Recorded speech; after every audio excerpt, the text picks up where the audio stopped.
అందరికీ నమస్కారం అండి. ఈరోజు చెప్పే కథ పేరు రహస్యం. ఈ కథను రచించిన వారు ఉదయబాబు గారు. ఇంక కథలోకి వెళ్తే తేగలోయ్ రేగిపళ్ళు, మసాలా బఠానీలు, కూల్ డ్రింక్స్ వెరైటీ అరుపులతో కేకలతో కంపార్ట్మెంట్ అంతా ప్రతిధ్వనిస్తుంటే శీతాకాలంలో విచ్చుకున్న చామంతులతో చిక్కగా అల్లిన మాలలా ఉంది ఆ ప్యాసింజర్ రైల్.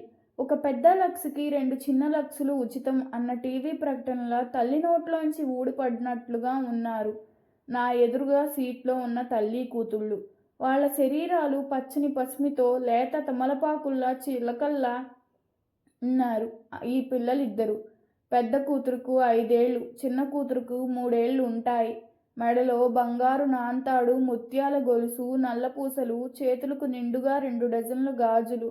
ఆమె కళ అంతా చేతుల్లోని గాజులు నిండుదనమే అన్నట్టుగా ఉంది. ఆమె పిల్లలిద్దరికీ ట్రైన్లో ఎలా మెలగాలో వివరంగా చెప్పి చేతిలో ఉన్న పుస్తకంలో తల దూర్చింది ఆమె. అమ్మా, తేగలు కొనిపెట్టవే, పెద్ద పిల్ల అడిగింది. అమ్మో, అవి తింటాం వాతం చేస్తుందమ్మా. ఇంటికి వెళ్ళాక అప్పచ్చులు పెడతానుగా ఆమె గోముగా. పోనీ రేగిపళ్ళు కొనిపెట్టవే. అమ్మో, అవి తింటే అజీర్ణం. ఇంటికి వెళ్ళాక అప్పచ్చులు పెడతానుగా అని హ్యాండ్ బ్యాగ్లో నుంచి పాప్కార్న్ ప్యాకెట్ తీసి కొన్ని విప్పి వాళ్ళకి ఒక్కొక్కటిగా పెట్టి తన గుప్పెడు కొనసాగింది. మధ్య మధ్యలో పుస్తకం చదువుతూ.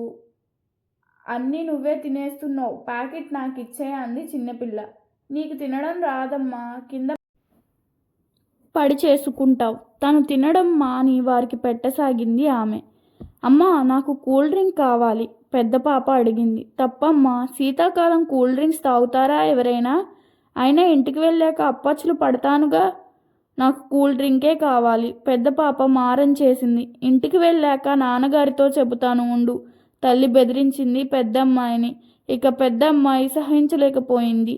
కాబోలు ఇంట్లో ఉన్నప్పుడు అడిగితే బయటకు వెళ్ళినప్పుడు అడగాలి అంటావు, బయటకు వచ్చినప్పుడు ఇంట్లో అప్పచ్చులు పెడతాను అంటావు, మాట వినకపోతే నాన్నగారితో చెబుతాను అంటావు. ఇంట్లో అప్పచ్చులు మాత్రం ఏమున్నాయి ఏంటి?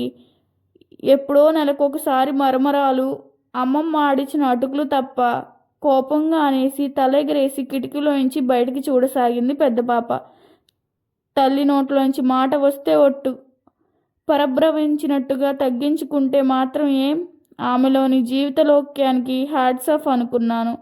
రాబోయే నవ్వును ఆపుకుంటూ పైకి ప్రతిధ్వనించకుండా కంపార్ట్మెంట్ అంతా నవ్వుల్లో మునిగిపోయింది. ఈ కథ మీకు నచ్చినట్లయితే నా ఛానల్ను సబ్స్క్రైబ్ చేసుకోండి. మీ విలువైన అభిప్రాయాన్ని కామెంట్ రూపంలో తెలపండి. ధన్యవాదములు.